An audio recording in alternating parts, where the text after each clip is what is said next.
Olá, a gente vai embarcar numa jornada incrível para desvendar como um dos componentes mais importantes da tecnologia moderna é feito. Vamos descobrir como algo tão comum como a areia se transforma no cérebro de um computador, o processador. Para começar, vamos pensar numa coisa. O que uma praia cheia de areia e um supercomputador poderiam ter em comum? De um lado, a gente tem a natureza, bem simples. Do outro, o auge da complexidade tecnológica. Parece que não tem conexão nenhuma, né? Pois é, a resposta é surpreendentemente simples. É uma palavra só: areia. Isso mesmo. A mesma areia que a gente encontra por aí é a matéria-prima fundamental para os chips que movem todo o nosso universo digital. Ok, para entender como essa transformação acontece, o primeiro passo é olhar bem de perto para essa areia. Porque, como a gente vai ver, não é qualquer grão que pode se tornar o coração de um computador.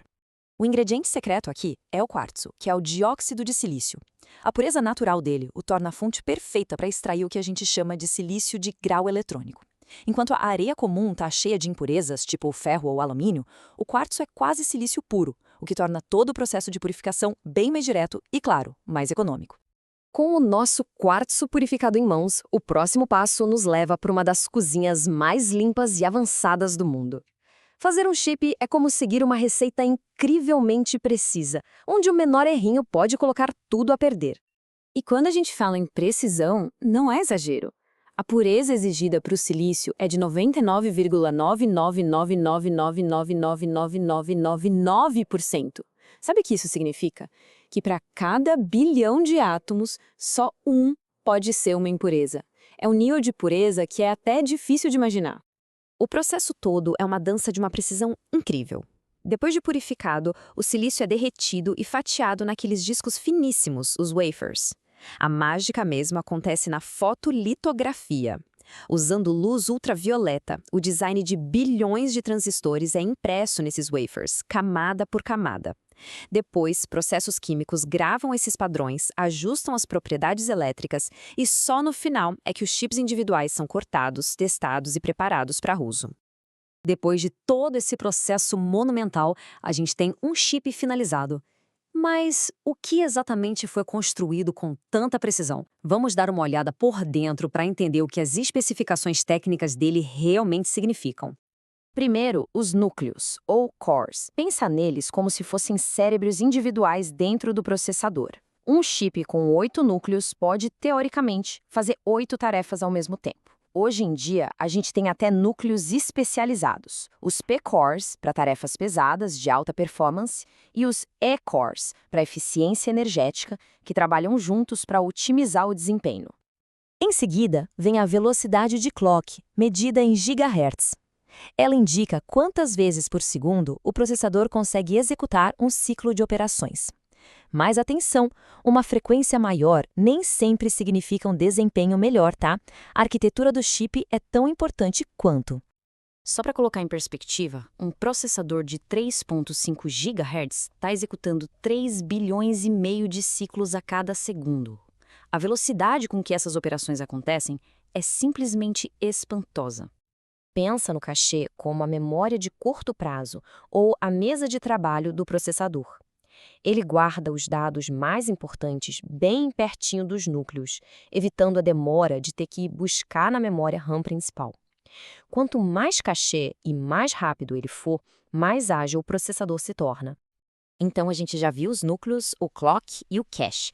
Mas o jeito como esses componentes todos trabalham juntos é definido por uma filosofia de design, a arquitetura. E no mundo dos chips, existem duas que dominam tudo.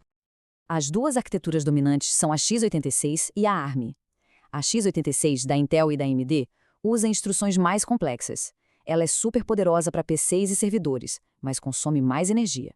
Já a ARM, que está em quase todo celular, usa instruções mais simples e eficientes. Essa diferença de design é o motivo pelo qual a bateria de um celular pode durar o dia todo, enquanto um notebook potente precisa ir para a tomada depois de algumas horas. E essa divisão de arquitetura se reflete direto no mercado de hoje. Intel e AMD dominam o mundo dos PCs com sua arquitetura x86. A Apple revolucionou seus próprios produtos quando migrou para a arquitetura ARM, focando em eficiência e integração. E a Qualcomm lidera o mercado de celulares com seus chips ARM, conhecidos pelo baixo consumo de energia. Bom, Já vimos de onde viemos e onde estamos. Mas para onde a computação está indo? A próxima fronteira promete ser ainda mais revolucionária: a computação quântica. A ideia não é nova, não. Ela surgiu lá nos anos 80 com físicos como Richard Feynman. Mas foi só nas últimas décadas que a gente passou da teoria para a prática, com os gigantes da tecnologia construindo as primeiras máquinas quânticas e mostrando o potencial delas. O coração de um computador quântico é o qubit. Diferente do bit clássico, que só pode ser 0 ou 1, o qubit pode ser os dois ao mesmo tempo, graças a um fenômeno chamado superposição. Essa capacidade de existir em múltiplos estados ao mesmo tempo é o que dá aos computadores quânticos seu poder de processamento exponencial. No entanto, ainda tem um longo caminho pela frente.